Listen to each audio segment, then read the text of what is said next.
it's Jack from Cultaholic.com back again with another delicious slice of wrestling news. News from all over the place this time, some of it of course not very good, some of it though very hopeful news, which these days is a little bit few and far between, so that's good. It's good that we have good news to talk about, isn't it? Quite a nice thing, but there is some controversial news as well. Without any further ado, let's take a look at those lovely headlines. First of all, a released WWE Superstar could be returning very soon. Next up, Nia Jax responds to that controversial spot on last night's Monday Night Raw. And finally, Dwayne "The Rock" Johnson is producing a new TV series, and this one is about wrestling. First of all, yes, one of those recently released WWE Superstars in that batch, including the likes of Rusev, Drake Maverick, EC3, Heath Slater, Zack Ryder, and so on, one of those superstars could be returning very soon, and her name is Sarah Logan. This is according to Fightful, who say that apparently once Sarah Logan was released, various different people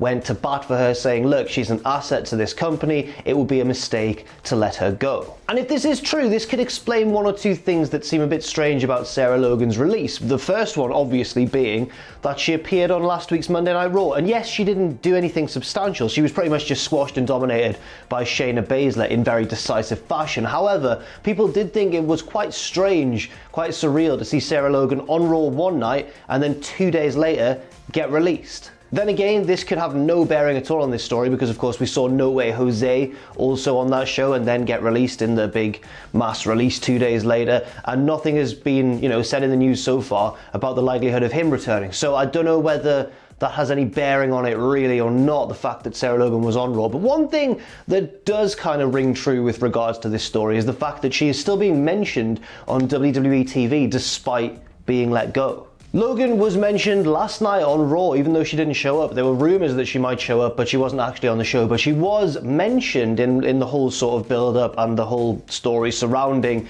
the Ruby Riott versus Liv Morgan match. And of course, Riott and Morgan are Logan's two former stablemates in the Riott Squad. The Riott Squad obviously broke up because Ruby Riott had to take time off with injury, and then Liv Morgan and Sarah Logan were shuffled off into different storylines. Well, I say different storylines. Liv Morgan's storyline was that really confusing one with Bobby Lashley and Lana that just didn't really seem to go anywhere. And on the other side of things, Sarah Logan never really had a concrete storyline to get her teeth into. And that would be a real shame because obviously Logan's been a part of WWE's system since about 2014, I believe. She took part in one of the Mae Young Classic tournaments, and she had a quite well-respected indie career before WWE as well as Crazy Mary Dobson. At least I suppose that means if there's no credence to this story in the long run and it's only speculation that she might be brought back and nothing actually comes to light, then at least she does have her indie credentials to fall back on and can hopefully continue to forge a career elsewhere. Another match that took place last night was Nia Jax versus Kairi Sane, and if you were on Twitter at the time,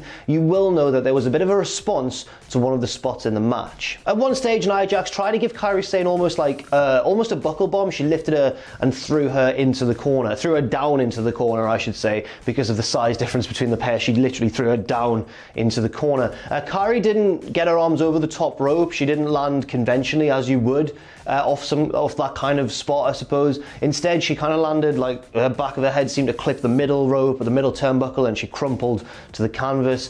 I don't know whether that was just really well executed or whether it was a bit of a botch. But when it comes to Nia Jax, she has quite a lot of previous when it comes to, appearing to handle opponents quite carelessly, at least in the opinion of many. And that really doesn't help.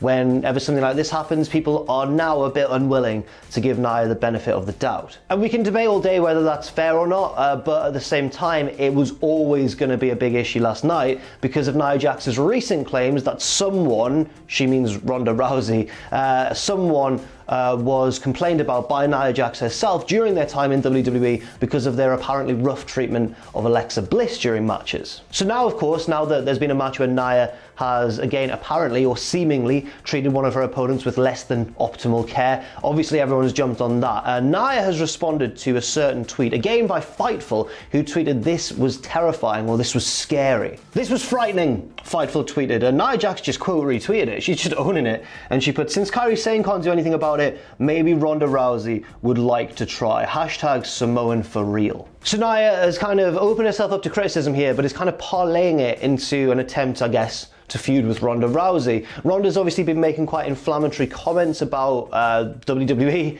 recently, which many people think is maybe an angle to get her back into the company. Other people think it's just a complete shoot. We're not quite certain. But Nia seems to be taking this as an opportunity to try and get a match out of Ronda Rousey. It's worth mentioning though that Ronda hasn't responded to either Nia's original claim about her carelessness with Alexa Bliss, nor this incident last night, at least not at the time of recording, but we will keep you updated if there are any developments. Next up, last night it was confirmed on Raw that Seth Rollins will indeed take on Drew McIntyre for that WWE Championship at Money in the Bank. Now, let's just take the opportunity and run down the card so far. So we have the match I just mentioned, the WWE title match between Drew McIntyre and his challenger, Seth Rollins. There's also a SmackDown Women's Championship match in the works between Bayley and Tamina. Braun Strowman looks set to defend against Bray Wyatt, and I'll now just list people who have qualified so far. This isn't the full lineup for both the women's and the men's Money in the Bank ladder matches. In the women's match, we so far have Shayna Baszler, Asuka, Nia Jax, and Dana Brooke. In the men's, we have Aleister Black, Apollo Crews, who beat MVP last night to get in the match,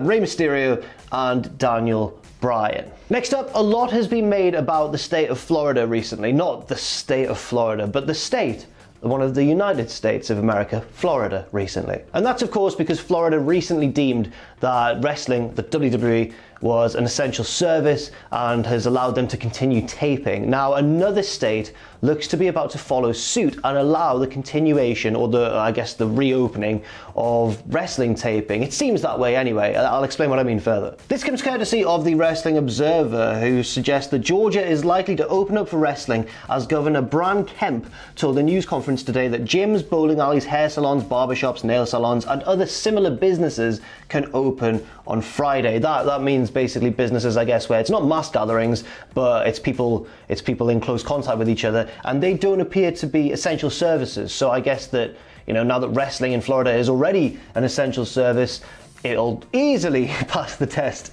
in the neighboring state of Georgia. But why is this relevant if WWE are just going to tape in one of their Florida venues anyway, either the Performance Center or Full Sail? But at the moment it's always been, or nearly always been, the Performance Center, hasn't it? Why is Georgia relevant if WWE already have a facility ready to go in a state where they are allowed to do so? Well, the Observer have suggested that this could be important for AEW, who could resume taping again soon. Remember, AEW moved from Daly's Place in Jacksonville to a different location because of reportedly the proximity of a nearby testing facility, and also the fact that, fans were turning up and trying to park outside and get autographs and stuff, and it just wasn't good given the current global situation. They did, though, film the Empty Arena title match between Jake Hager and the champion Jon Moxley, of course, quite recently. But this would open up another state for AEW to tape in, and I guess that means, they'll be able to extend their schedule further. Whether or not you agree with the idea of wrestling shows going on, though, is an entirely different issue, and one that has been given a lot of serious and oftentimes very sensible debate online.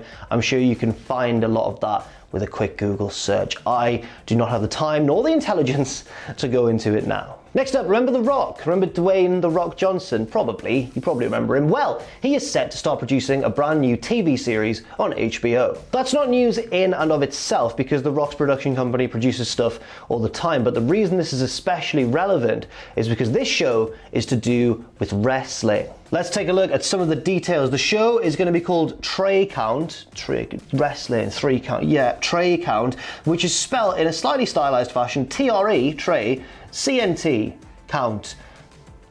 I'm not going to say what it looks like. This comes courtesy of a report by Variety, who reported that the episodes will be half an hour long, it'll be fictional, it's not a documentary or anything, and also it'll be about the creation of a backyard wrestling promotion. I'm going to read a little excerpt here. The show focuses on Cassius Jones, a young dock worker and struggling pro wrestler who uses inherited life insurance money for startup cash and the deed to a shotgun house from his grandfather to start a hip-hop centric backyard wrestling empire in Houston's 3rd Ward, the Trey Count.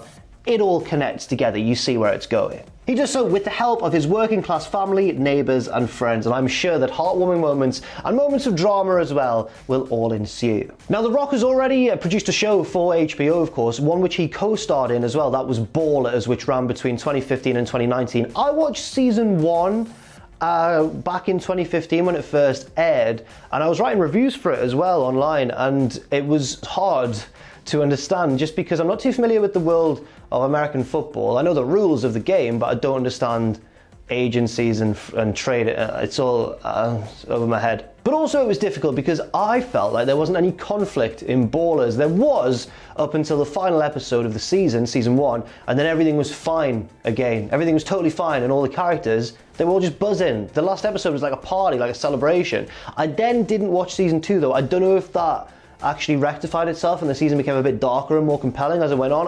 I genuinely don't know. If you could let me know in the comments section, that would be wonderful. But this one, it's about wrestling. It's produced by The Rock, who knows wrestling inside out, but it's about backyard wrestling, which is a bit of an unexplored one in the fictional world. Also, I think it'll be interesting to see how true to life it is, or whether it's going to be a bit more high-end, a bit more stylized, a bit more dramatized, I suppose, or how gritty and realistic it's going to be. Because if it's gritty and realistic and it's about the backyard wrestling scene, we could be in for quite a ride. And finally, a bit of an uplifting message to close the video from a wrestler named Adam Thornstowe, who is one half of Reno Scum in Impact, who are now, I think, affiliated with Ace Austin. He works in a hospital and has currently tweeted about his experiences, saying, "Just taking a little break at the hospital to let everyone know what I've been up to. This is pretty much it. 40 to 60 hours a week I've been down here in surgery, just trying to help out my community and do my part. This is what I do besides from Impact Wrestling. I try to juggle both jobs as best I can." But the point of this message, and the reason I thought it would be nice to end the video with it, is one of hope. He says, "I guarantee we are all going to get through this together. Reno Scum